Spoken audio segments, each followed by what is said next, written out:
warahmatullahi wabarakatuh.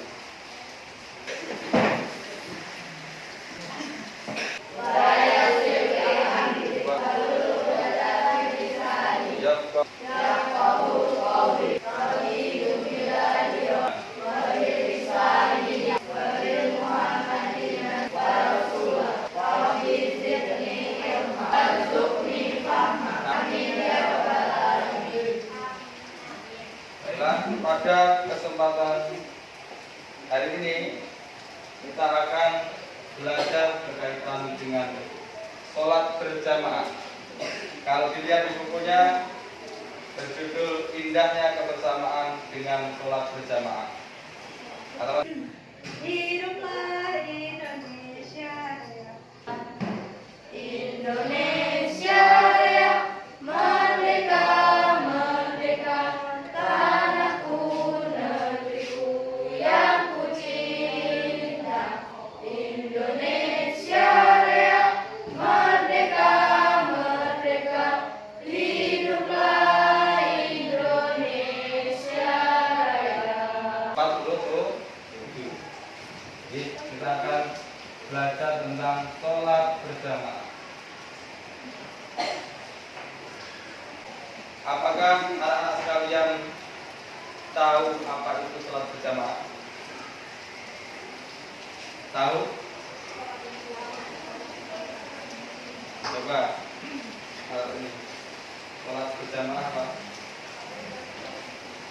Sholat yang dilakukan bersama-sama. Sholat dilakukan bersama.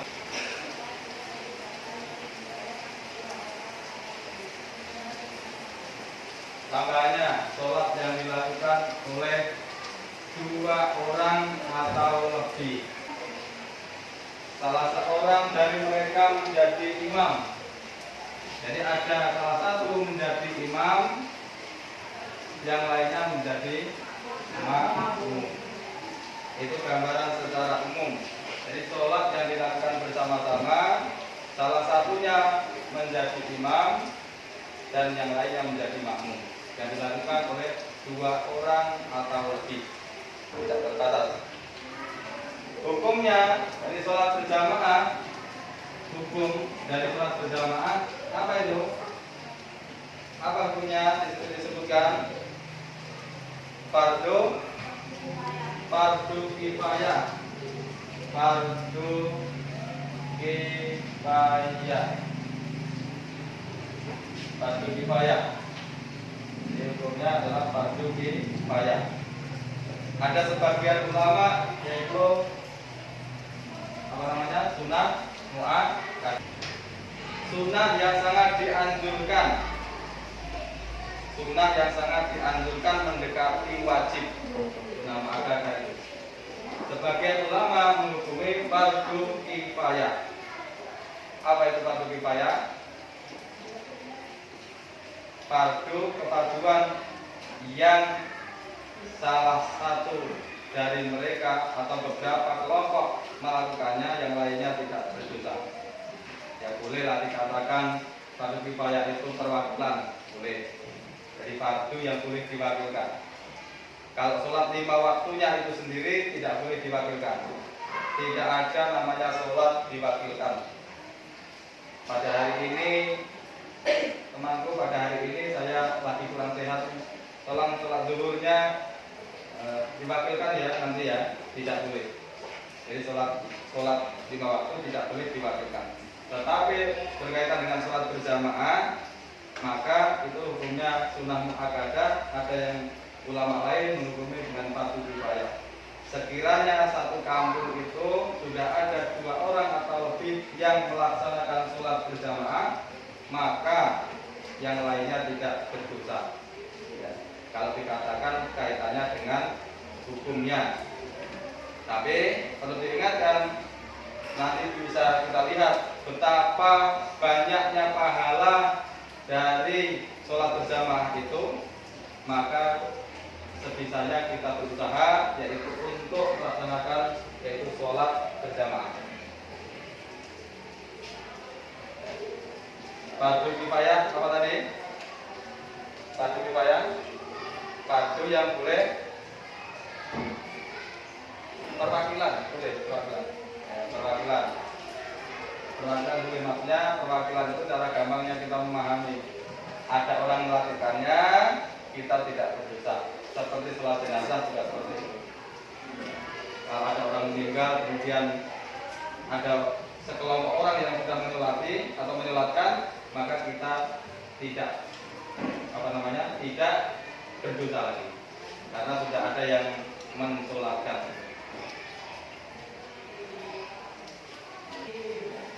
Ya, selanjutnya keutamaan dari salat berjamaah itu yaitu 27 derajat. 27 derajat keutamaan salat berjamaah. Seperti yang disebutkan di dalam hadis Rasulullah SAW, An Ibnu Umar qala Rasulullah SAW, as-salatu jama'atin tafdulu ala salatil fardhi bi 27 darajat. Rawahu Bukhari wal Muslim. Dari sahabat Ibnu Umar. Ibnu Umar nama aslinya yaitu Abdullah bin Umar bin Khattab. Radhiyallahu anhu, semoga Allah meridhoinya. Rasulullah SAW bersabda, sholat berjamaah lebih utama dibandingkan sholat sendiri. Berapa bandingannya? Dengan 27 derajat. 27 derajat. Lebih baik berjamaah zuhur nanti sekali sholat saja zuhur daripada dia mau sholat sendiri tapi dia melakukannya 27 kali. Berapa rakaat itu? 27. Tolong kajinya. Kajinya kalau mau diletakkan misalkan, kalau dipakai misalkan. Bagus Pak. Ya. Maka dalam pelajaran ini berkaitan dengan sholat berjamaah, maka diharapkan setelah kita mempelajari pelajaran ini, paham bagaimana caranya sholat berjamaah, paham keutamaannya, sehingga kalau sudah paham nanti kita bisa praktekkan. Setelah mempraktekkan terbiasa, bisa istiqomah. Ya, 40 malam tentunya, setelah 40 malam ya istiqomah. Ada amalan, itu ada keistimewaannya 40. Keistimewaan 40. Seseorang yang sudah melakukannya 40 kali, maka selanjutnya ketika dia meninggalkannya dengan uzur, maka terhitung tetap istiqomah. Syarat sah. Apa itu syarat sah? Ada syarat wajib, ada syarat sah, ada rukun. Ayo coba diingat-ingat pelajaran yang lalu, yang kelas-kelas yang lalu. Apa itu? Ada syarat. Atau sebelumnya ada syarat wajib. Syarat sah, kemudian ada rukun.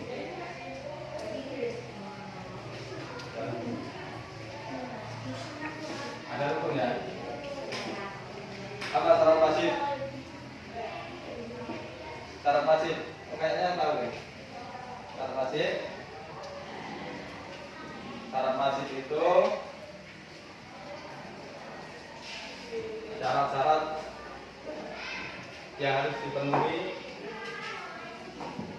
ketika seseorang sudah mencapai umur tertentu. Syarat wajib. Pada kamarnya ini orang yang sudah diwajibkan. Namanya syarat wajib itu orang yang sudah diwajibkan, sudah terkena hukum syar'i untuk melakukan ibadah tertentu. Itu syarat wajib. Syarat wajib. Kita lihat sekarang syarat sah sholat berjamaah. Yang pertama syarat sah sholat berjamaah itu ada imam. Ini ada imam. Walaupun yang sholat banyak 100 orang sekalipun, kalau nggak ada imamnya maka tidak terhitung jamaah. Harus ada imam syaratnya. Kan ya bukan jamaah namanya. Walaupun berkumpul orang banyak. Yang kedua, makmum berniat untuk mengikuti imam. Ini makmumnya berniat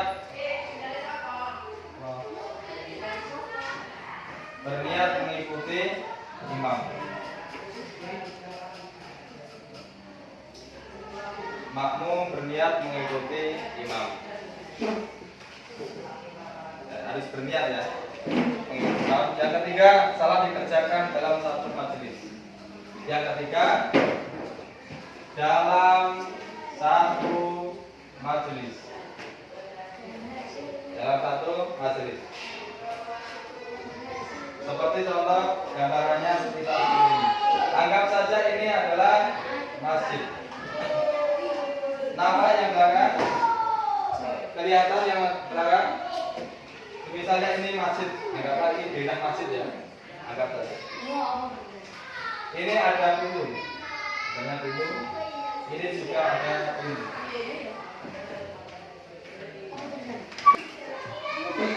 Bagaimana kalau makmumnya berada di sini?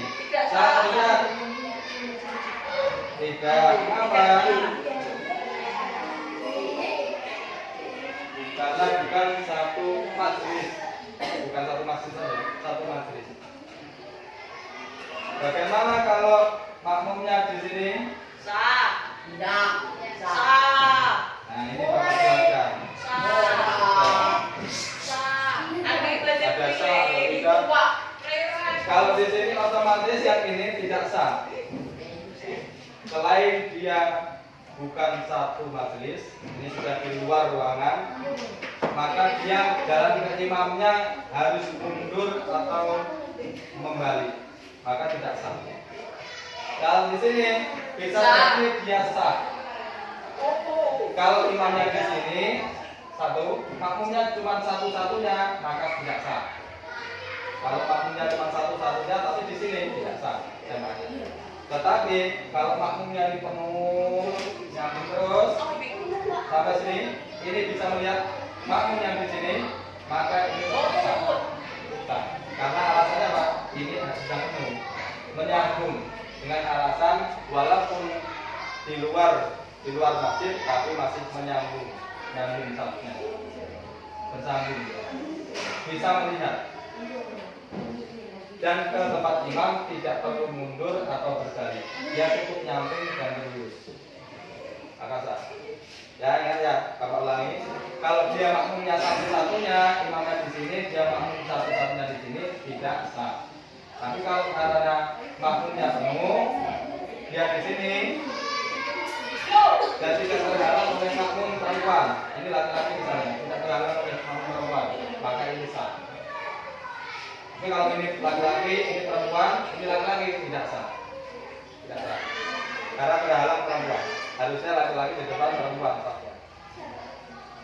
Kalau di sini bagaimana? Di samping di sini, sah atau tidak? Harusnya seperti tadi.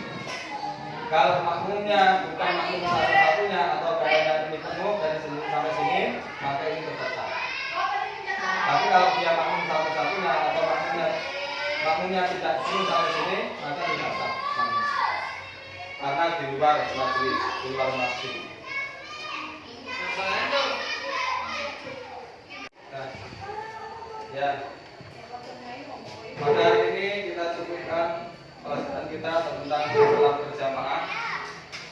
Mudah-mudahan Allah Subhanahu wa taala meridhai apa yang kita lakukan. Mudah-mudahan kita semua paham. Paham semua?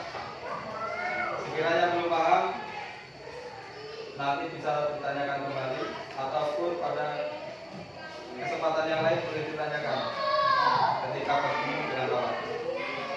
Maka kita akhiri pertemuan pada hari ini, yaitu dengan membaca doa kifaratul majlis bersama-sama.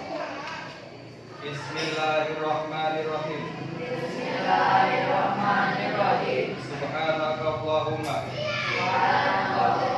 wa bihamdika asyhadu an la ilaha illa anta